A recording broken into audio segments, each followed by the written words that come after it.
Salam sejahtera, selamat pagi tuan-tuan dan puan-puan yang dihormati sekalian. Beberapa hari-hari yang lalu, sibuk kata Rafizi, kononnya mau letak jawatan dan sebagainya. Tapi hari ini saya terbaca satu lagi artikel daripada media menyatakan Nik Nazmi. Wah, Nik Nazmi pula ikut langkah Rafizi untuk letak jawatan. Wow, ini memang satu kejutan besar. Benarkah Menteri Sumber Asli dan Kelestarian Alam ini, iaitu Nik Nazmi, Nik Ahmad ini, akan letak jawatan? Apabila ditanya oleh media, Menteri Sumber Asli dan Kelestarian Alam, Nik Nazmi, Nik Ahmad, enggan mengulas sama ada beliau akan turut mengikuti langkah Menteri Ekonomi Datuk Seri Rafizi Ramli untuk meletak jawatan dari Jemaah Menteri sekiranya tumpas dalam sesi pemilihan PKR Jumaat ini di Johor Bahru. Wow. Penyandang jawatan timbalan Presiden Rafizi sudah pun mengumumkan bahawa beliau akan berundur sekiranya tewas di dalam pemilihan. Nik Nazmi yang juga adalah naib Presiden PKR dan anggota kumpulan Hiruk memilih untuk mengunci mulut. Beliau berkata, kita tunggu pemilihan nanti. Itu saja katanya secara ringkas dan enggan mengulas lanjut. Beliau berkata demikian pada sidang media selepas melancarkan jawatan kuasa khas konflik manusia gajah di sini pada hari ini. Nik Nazmi telah mengumumkan akan mempertahankan jawatan naib Presiden PKR pada 22 April setelah gagal mempertahankan jawatan Ketua Cabang Setiawangsa. Beliau tewas kepada Datuk Aflin Sauki. Rafizi sebelum ini dilaporkan berkata pengundurannya hanyalah dari barisan Jemaah Menteri dan tidak melibatkan pengosongan kerusi Parlimen Pandan. Wow, tuan-tuan dan puan-puan yang dihormati sekalian, nampaknya sesuatu yang besar bakal berlaku di dalam politik negara Malaysia.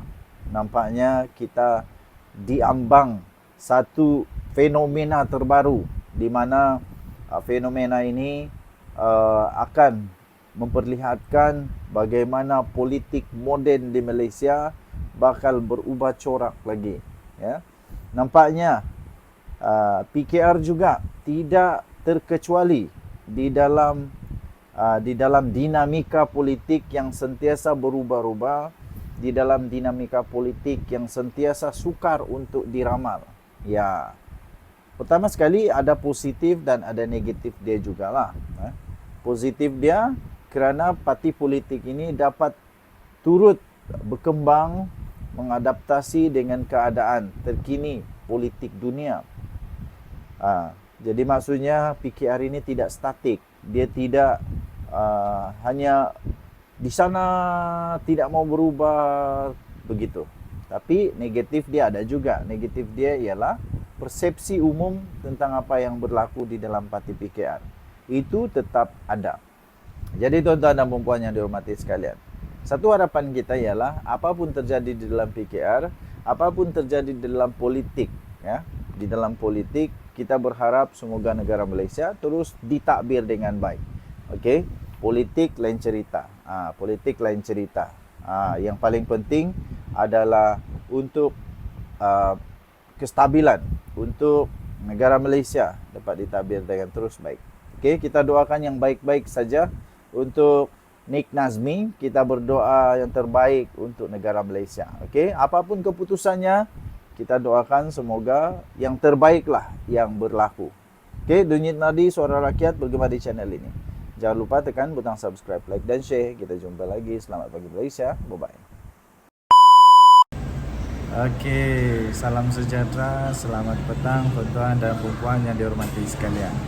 Nampaknya persoalan yang paling ramai mau tahu ialah tentang MA63 dan tuntutan 40% daripada Sabah yang telah dibuat oleh APCO. Pertama.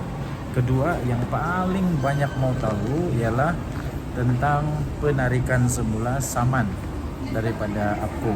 Okey. Jadi kerana kehendak, kerana kamu berminat dengan perkara ini, sangat-sangat berminat, tunggu nanti sebab kita akan buat podcast khas ya, podcast khas untuk perkara ini bersama dengan peguam-peguam. Saya sendiri yang akan jadi host nanti. Kita akan ada peguam, kita akan ada orang-orang bijak pandai, kita akan ada menteri juga, kita akan ada juga ahli parlimen yang kita akan panggil, kita akan tanya di dalam podcast yang saya beri nama untuk pemimpin kita orang. Mari bersuara untuk pemimpin kita orang. Jadi bagi kamu yang betul-betul lah minat, mau betul tahu perkara ini, yang dari 1 minggu sudahlah, 2 minggu, 3 minggu, 4 minggu, berminggu-minggu sudah soalan benda yang sama diulang-ulang. Mau dikasih terang susah, tidak dikasih terang susah. Jadi tunggu nanti waktu podcast kita tanya pemimpin, kita tanya lawyer, kita tanya ahli parlimen, kita tanya ahli politik, kita tanya orang biasa juga tentang MA 63. Sebab sebenarnya berkenaan dengan MA 63 ini sebenarnya 98% tidak paham. Yang dia tahu emosi saja. Jiran dia cakap begini dia pun ikut, percaya sajalah. Ahli politik cakap begini dia pun ikut, percaya sajalah. Coba saya bagi satu soalan saja. Satu soalan ini pun saya pikir ramai yang tidak boleh jawab. Kalau ramai sangat orang cakap, kenapa aku tarik balik dan dicakap sebagai pengkhianat lah macam-macam. Kita tanya baliklah, kenapa kamu tidak berani buat? Kenapa kamu tidak berani saman? Kalau hero sangat, pergilah saman. Baru tanya itu pun sudah tidak dapat jawab. Parti-parti politik yang lain, kenapa mau jadi hero? Konon-konon mau jadi hero, mau sangat jadi hero. Coba tanya dia, kenapa kau tidak saman? Apa yang kau buat? Kenapa kau tidak berani? Berani bersuara bising saja. Berani bersuara bising saja, tapi kau tidak pula berani. Tidak pula berani saman. Di belakang-belakang bukan main lagi teriak macam monyet lah, macam apa? Macam kucing. Macam-macam lah macam dia. Bunyi dia kan. Oh, gitu. Tapi bila ditanya kenapa tidak saman? Dia tidak dapat jawab tuh. Jadi bukan itu yang kita mau bongkar nanti.